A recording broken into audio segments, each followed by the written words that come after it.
Disclaimer, I am not saying Guilty Gear Strive and FighterZ are similar games or even remotely play the same. What I am saying though is that if FighterZ is your first fighting game, or if it's one of the first that you actually put a lot of time into, and you like FighterZ more than it being just a Dragon Ball game, but fundamentally love about how it's a fighting game and you want to learn more fighting games to get more invested into the FGC, then I think you should give Guilty Gear Strive a chance. What is up guys, the Soldier, and bringing y'all another video, and we are here to talk about some more Guilty Gear Strive, but I want to talk about it in more of a new player's perspective and somebody that's coming from Dragon Ball FighterZ. I felt like trying to bring the parallel between the two and discuss how the transition could work if you are interested in picking up the game. And so I wanted to cover a few things on how Guilty Gear Strive might be the game that you want to try out next, because we all know FighterZ is not going to get supported forever. And so since Guilty Gear will be one of the newest installments for ArcSystemWorks, I highly suggest that Strive be on your radar.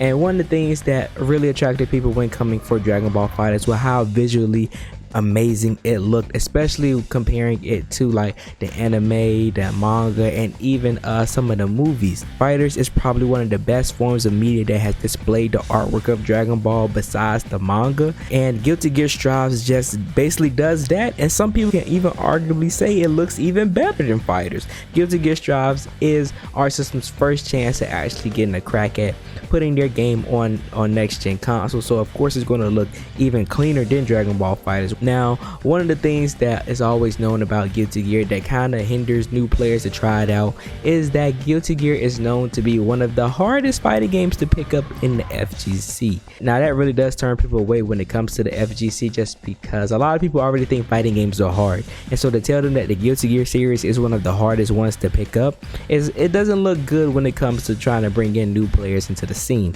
But the one thing that Guilty Gear Strive is trying to do is to become easier to pick up. They have a lot of different things that they are adding into Strive to make it fundamentally a lot easier for new players to get a core understanding of the game, and they have ways implemented in the game on how you can learn and be taught and how to get better at Guilty Gear. Now I'm going to be going over some of those things, and one of the things that I like the most they did about this, which a lot of fighting games don't really do, are character types. Each character in the game, it falls under a certain battle type, which is the type of character that they are, and these types let you basically know how easy a character is to learn based from like a general perception when getting into Guilty Gear Strive. Now the reason I think this is really good is because it gives new players a greater understanding on who should I go for when first getting into Guilty Gear, and who should I kind of stay away until I get a more solid understanding of how the mechanics work in the game. And for instance, the easiest characters to pick up and learn the core fundamentals of Guilty Gear Strive are the balance type characters, and these characters consist of Soul, Kai, Mei, Anjimito, and Leo. Now there are multiple battle types for every character in the game. I will have a link in the description to the website where you guys can check out all of these battle types, but just to list them off again, you have balance, you have high speed, long range, one shot, power throw, rush, shooting, technical, and unique. Next we have our tutorials. Tutorials are always a great thing to have in the fighting games, and one of the things that a lot of people like to complain is that fighting games don't teach you how to play their game. Most of the time you have to rely on looking up combo videos or like using some sort of third-party source in order to fully understand the mechanics of a fighting game, and a lot of people don't like that. They like it when a game teaches you up front when first getting into it, and that makes a lot of sense. And for people that didn't know, Guilty Gear is one of the best fighting games in the genre that actually does this. They've already shown off a few things when it comes to tutorial, such as like the AI adapting to you while you're practicing. It shows you the basic mechanics of the game, how certain situations will work if certain things happen in a match, and etc, etc. Also we have missions. Missions is more of a tutorial based format where it teaches you more basics of the game while also teaching you more generalized things when it comes to things that only happen in Guilty Gear Strive. And then another thing that they mentioned was online training features. Now I'm not sure what exactly they mean by this, but I know from my previous experience, mostly having an NRS background, NRS is known for having a online training feature, especially in Injustice 2, where you can invite friends to a training mode, and that was something that I really did like, that what NRS does, and I saw that a lot of other fighting games don't do it. But again, this all helps and goes towards tailoring to making the Guilty Gear experience a lot more easier for new players to pick up. Now, another thing that they're doing that a lot of fighting games haven't been doing, but NRS again is known for, is providing an amazing and better single player experience in most fighting games in the genre. And NRS is the king of this, and it looks like Guilty Gear has actually been taking some notes from them and are trying to do the same. Guilty Gear is providing an arcade mode. Arcade mode will provide a somewhat of a story for each character, probably similar to like how towers are for NRS, where you play through and then at the end you get a cutscene, you get dialogue for the character to get like a little better understanding of who they are as a character, and I'm very excited for that. Also, throughout the arcade mode, they will have like some tag team sections in the game where you actually, it looks like you'll get an assist to come out and help you and give you like extensions or like apply pressure while you're out fighting an opponent 1v1.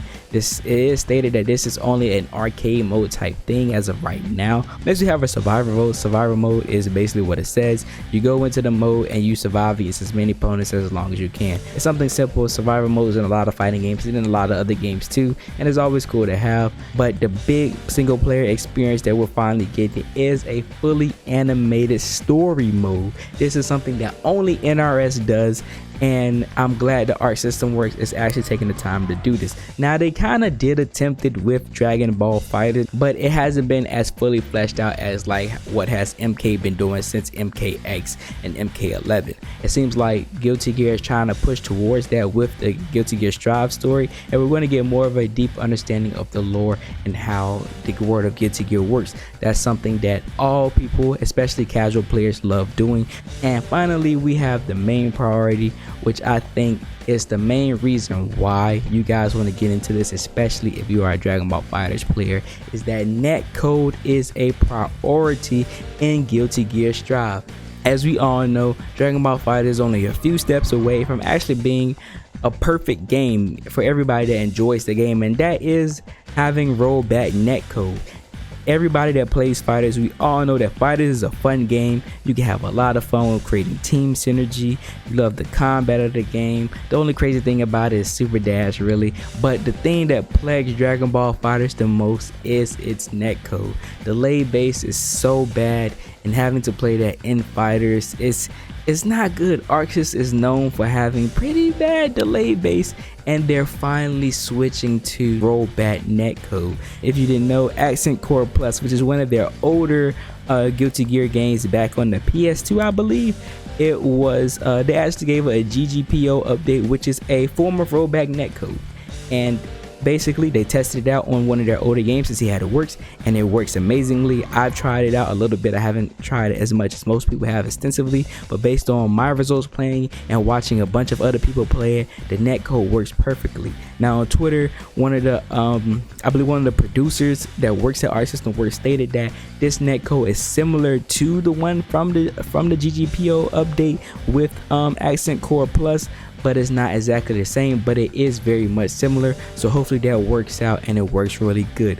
But within this netcode, we have different game modes that you guys can play online. We have player matches, we have ranked tower system, which a lot of people don't agree with. Basically, this tower system is going to be based on your skill level, and wherever floor you're on, it's going to try to match you with people that has a similar skill level to you. But the only issue with that is that once this game gets into like midway of its lifespan, or even after a few months, those lower levels are probably going to be not as populated, and the higher levels as well. Majority of the community is probably going to be in the mid-level area. So once you fall out of those ranges, that tower system is kind of going to fall apart because you're not going to really be able to find much.